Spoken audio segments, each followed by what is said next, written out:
Yo mga katogs, mga ka-airsoft dyan. Ayan, nandito na naman tayo, nabubuhay na naman. Tagal din tayo hindi nakapagawa ng video kasi medyo na busy lang. Medyo naghabol-habol sa mga bayarin kaya medyo na busy. Kaya ngayon, ito, babawi tayo. Gagawa tayo ng maraming video. Sunod-sunod na to, hindi na tayo mapapatigil, hindi na tayo Yun nga mga katogs, matagal-tagal din tayo hindi nakapag-upload. Kaya sorry, hindi tayo naging consistent sa pag-upload dahil medyo na busy, medyo maraming bayarin dito sa Espanya. At kaya ito, nagbabalik na naman tayo, medyo mild na tayo, medyo nakakahinga-hinga na ng konti kaya magbi-video na tayo. At itong katulad ng mga laro, sana itong week na to makapaglaro ako para makapag-video at mapanood nyo at ano. Ngayon, yun na nga. Ang content natin ngayon, kung anong video natin ngayon ay itong upgrade, no, nung isang araw ko pa to kinalas, 2 weeks na o 1 month na yata to. Itong kinalas na para i-upgrade, no, dahil kung mapapansin nyo, ito yung barrel ng L96, L96. Ito yung serye, yung series niya. Ang kilo. Ito yung series niya at papalitan natin ng itong ANG na barrel, no? Ito ay tanso, ito ay aluminum. Teka lang, may mahulog. Bale. At pinalitan din natin ng camera de hop-up. Yung goma ng hop-up, pinalitan ko na. Hindi ko na napakita sa inyo. At tapos, ano pang gagawin natin? Ito lang muna ang papalitan natin. Ito muna yung i-upgrade natin. Sa susunod na i-upgrade natin, ay ito namang, itong spring niya, tsaka yung, ewan ko anong tawag din eh. Ayun, basta yun. Isa-search ko na lang. Pag pinalitan na natin. The momento, ito muna ang gagamitin natin dahil yung potensya ay sobra-sobra na rin. Sakto lang. Bumili na rin tayo ng, dahil wala naman nag-ano sa atin, no, sponsor. Bumili na rin tayo ng chronographo o chrono para pagka-upgrade natin nito, titingnan natin kung okay yung lakas para sa lakas yung potensya kung okay siya sa mga kampo dito. Next week yata ang dating. Kaya, ito ay tatago natin, syempre. Ito yung serye. At ito yung tinatawag na barrel, outer barrel, o algo asi. Na ito yung dito sa loob, no? Pinalit tayo. Ayan. Diyan. Yan. Ito yung doon. Bale. Tapos, ito yung spacer, pinalitan din natin. Yung spacer nito ay, kung makikita nyo, ito yung mga goma-goma, no? Ano lang to, parang esponja, algo asi. Ito ay medyo matikas-tikas na, kaya talaga pag bumarel, hindi siya yung yumayanig. At bakit ko pinalitan nito? Ito ay mas, digamos, para sa mas precision, no? Medyo naano nga ako dahil sinabi ko yung bumili ako dahil wala rin akong medyo alam dito, no? Ito yung first time ko mga likot, no?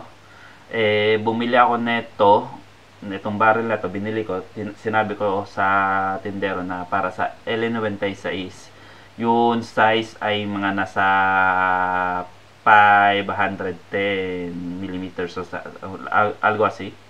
At tinanong ko talaga, para sa ano ba to? 500 ba to yung ano? Sabi niya, pang ano yan. Pagdating ko rito, kung mapapansin nyo, yan, ito yung ano, ayan o, 600. Mas mahaba siya. Ay. Pero bueno, no pasa nada. Dahil lalagyan din natin siya ng silencer, no? Ipipinturahan nga pala natin siya. Kaya ito ang ating content ngayon. Ito ang ating yan natin. Samahan nyo akong i-montar, i-assemble to.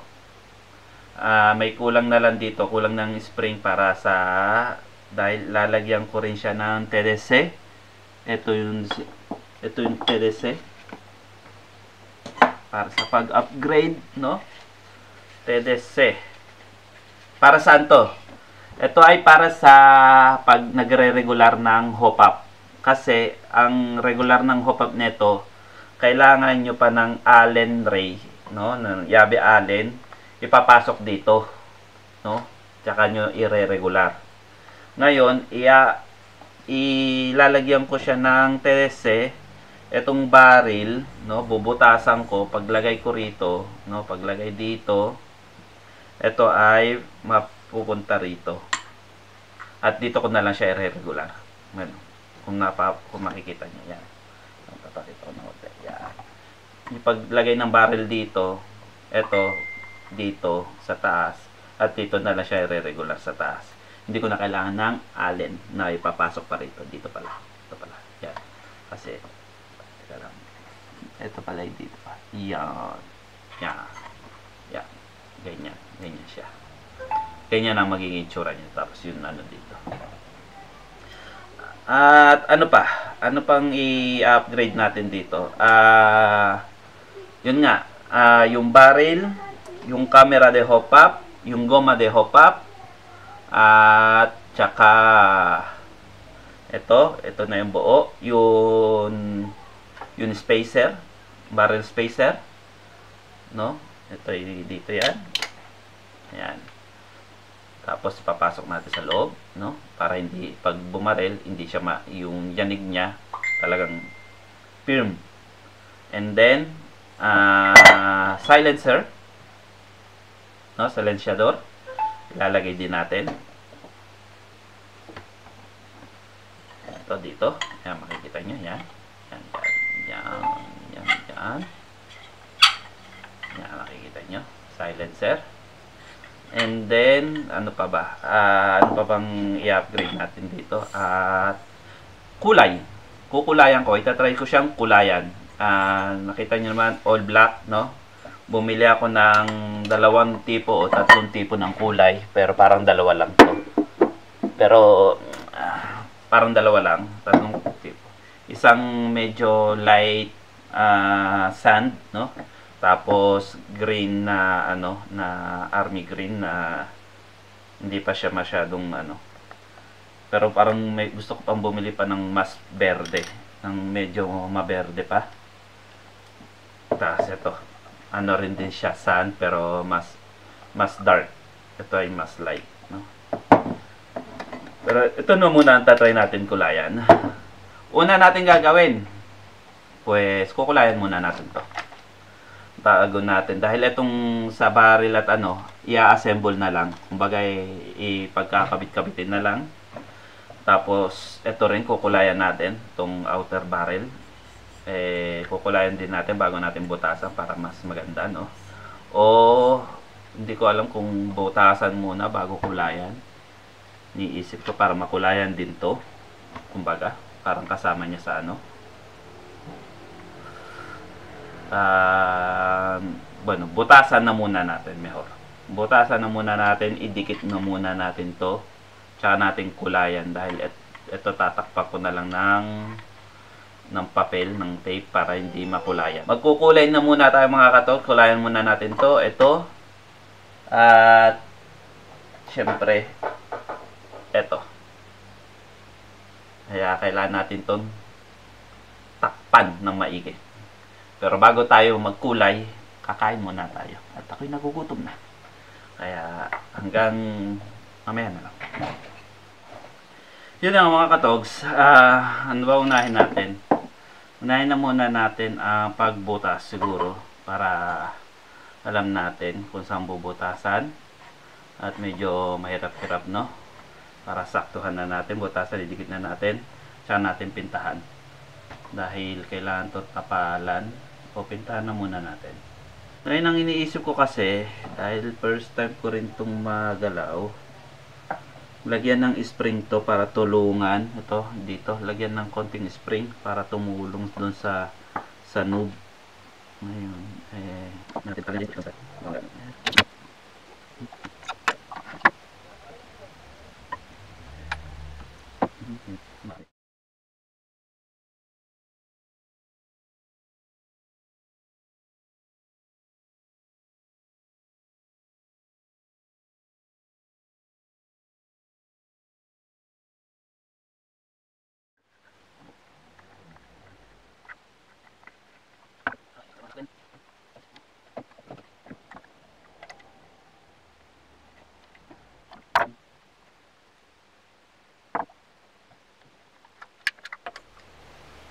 yun na nga mga katogs, habang hindi pa ako hindi ko pa ina-upgrade, no, dahil gusto kong palitan yung camera de hop-up, pininturahan ko na muna. Kaya eto, tingnan nyo, hindi na masyado na anuhan. Yan ang bago niyang kulay. Ngayon yung body naman, kaya hindi ko nabibidyohan mga katogs dahil medyo masikip dito at magulo. Kung makikita nyo naman magulo. Kaya papakita ko na lang sa inyo kung anong kalalabasan. Kaya hanggang dito na muna. Yun na nga mga katogs, nakita nyo naman, ito yung kinakalikot natin na gusto kong ina-upgrade natin. Gusto ko siyang palitan dahil kung itong ikakabit ko, yung mga magazine mahihirapan naman pumasok, no? Problema pa ako. Kung ito naman ikakabit ko, pwede ko siyang bawasan. Kumbaga, babawasan ko pa yun dito. Baka kung ano pang mangyari. Kaya ang gagawin ko na lang, papalitan ko na lang mismo yung camera de hop-up. Bibili. Hindi nga lang ako nakabili nung Sabado. Kaya baka bukas makabili ako. At papalitan ko na at imumuntar ko na siya. Yung ipapalit ko parang ganito rin. Kasi ito, yung pinakailalim, mas malalim siya. Kaysa dito, mababaw lang. Kaya sumasagi yung mga magazine. Napansin ko na kaagad. Buti naman. At, yun na lang ang kulang. Ito na lang. At imumuntar na lang natin. Siyempre, habang hindi natin to namumuntar, inadalantar ko na tong pagpipintar ng ating baril. Ayan, ito yung outer barrel. Ayan, nakita nyo naman. Ito ang kulay niya ngayon. Ito ang aking design. Ako nagpinta niyan. Ayan. Pintan din natin yung scope, no? Pipintahan ko pa, kulang pa. Ito, tapusin ko na. Ayan, tatapusin ko ngayon. Ayan. Itong silencer, no? Pintahan na rin natin. At least ganun-ganun yung mga ano niya. And, syempre yung body, no? Ayan. Nakikita nyo. Ayan. Pipintahan ko na rin to. No. Hindi ko na pipintahan to. Dahil hindi naman to masyado mapapansin din. Lalagyan ko na lang ng tape. Yung, camouflage tape. Ayan. Kita nyo naman. Pwede na. Pwede nang kumobrar, no?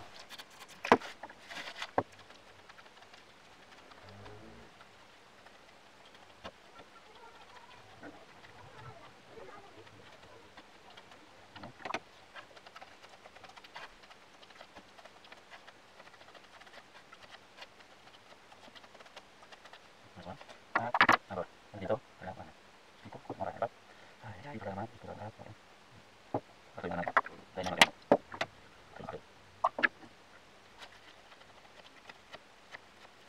yun na nga mga katogs, hanggang dito na muna tayo. Dito ko naman nag-cut.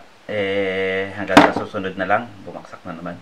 Pero napasa natin. Kasi yung pintura naman mabilis naman matuyo. Kasi tuyo na siya pero medyo mabasa-basa pa ng konti. Kaya konting ano na lang.